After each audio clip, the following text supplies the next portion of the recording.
Donc, dans cette vidéo, on va aller voir comment aller créer des animations avec le format, dans le fond, de créer un montage vidéo. Fait qu'on a la version, si je m'en viens ici, on a la version d'aller créer ça via des animations d'images. Fait que c'est vraiment un peu comme du stop motion, d'aller faire image par image, d'aller gérer nos frames.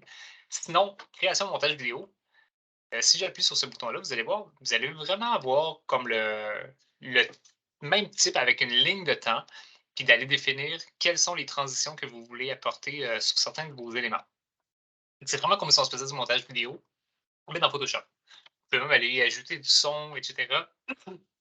Parce que vous pourriez aller exporter tout ça en MP4 ou d'autres formats comme ça. Ensuite, on va plus s'attarder, désolé, sur nos options de base, puis on va vouloir aller générer des GIFs animés. Ce que je pourrais faire, par exemple, c'est d'aller me rajouter un calque de texte, un lorem ipsum. Pour mon exemple, ça va être parfait. Puis là, on voit ici, je vais avoir mon calque lorem ipsum, puis je vais avoir un autre calque qui sera mon calque 1. C'est exactement ça que vous allez avoir dans vos lignes de temps. Fait que dites-vous que si j'avais tout plein d'items dans mes calques ici, ben, je serais en mesure d'aller faire des animations sur tout plein d'items dans ma ligne de temps ici aussi.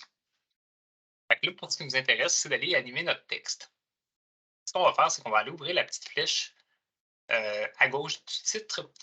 Puis là, on le voit ici, vous allez être en mesure d'aller appliquer des transformations ou bien changer l'opacité, changer les styles, aller faire une déformation de texte, toutes les choses que vous allez être en mesure de les faire.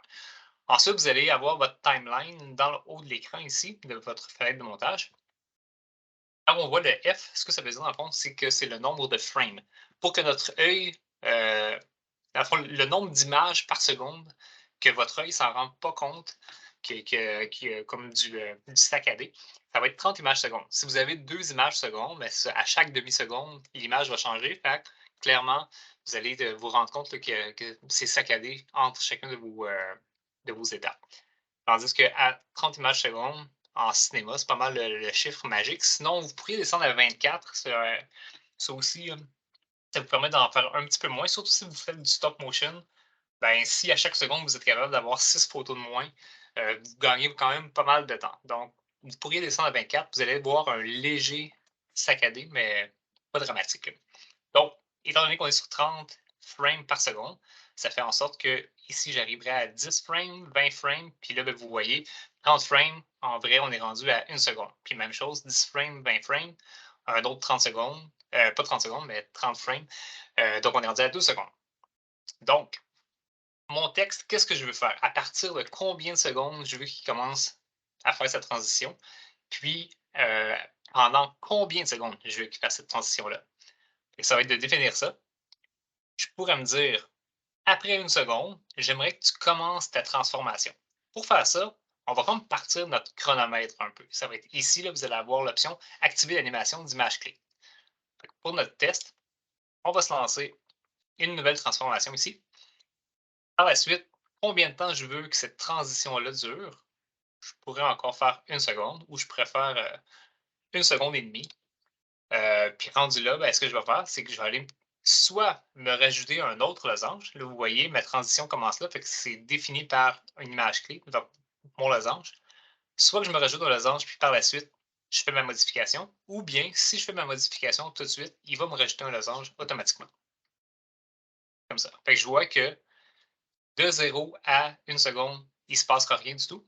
Puis de 1 seconde à environ 2 secondes et demie, je vais avoir ma transition de mon item à gauche qui va s'en aller vers la droite. Vous pouvez y accéder avec votre ligne, votre curseur ici dans la ligne de temps. Fait qu'on le voit présentement, il ne se passe rien. Puis ma transition va débuter maintenant jusqu'à 2 secondes. Puis par la suite, c'est devenu sa position. Je pourrais aller me rajouter un autre frame ici. Ça fonctionnerait, mettons, si je rajoute un frame ici, par exemple, je pourrais descendre mon texte ou encore, je vais faire CTRL Z. Ce que je préfère aussi, c'est de faire une transformation de taille. Donc, mon CTRL-T pourrait être en mesure d'aller appliquer une transformation de cette façon-là. Je vais l'accepter. On va le voir. Il va grossir rendu ici. Non, ce que vous pouvez faire aussi, c'est changer une animation sur l'opacité, sur les styles, des formations de texte. Fait que, par exemple, peut-être qu'ici, j'aimerais ça aussi que son opacité change. Puis là, je me mets vis-à-vis le diamant, mais vous pourriez aller vous mettre n'importe où sur la ligne de temps, là. Fait que je le vois, mon opacité est à 100%. Je vais encore avoir besoin d'aller activer mon petit chronomètre ici. Si jamais je prends l'opacité puis je la descends à 0, vous voyez, là, présentement, je suis à 0, mais je suis à 0 partout, là. Peu importe où c'est que je vais me placer. J'ai pas mis d'endroit pour débuter mon animation. Donc, ce que je vais vouloir faire, c'est activer, puis de dire peut-être rendu à ce frame-là. Puis comme je disais, j'aurais pu me mettre à 20 frames aussi, ça fonctionnerait aussi bien. J'aimerais ça que mon opacité soit à 100%. Donc, j'ai une animation d'opacité et une animation de transformation. Puis les styles, ben, ça va être si jamais vous rajoutez peut-être une bordure. Donc, je me mets un contour qui pourrait être de 4 pixels rouges ou peu importe quoi. Donc, à partir de là, encore une fois, il ne l'a pas activé parce que j'avais pas parti mon chronomètre. Fait que je pourrais m'ajouter une image clé, puis de dire, ben, au début, j'en voulais pas de style. Fait que je pourrais juste le désactiver. Fait que ici, pas de style. Vous allez voir l'opacité va arriver, puis en plus, ma bordure va arriver.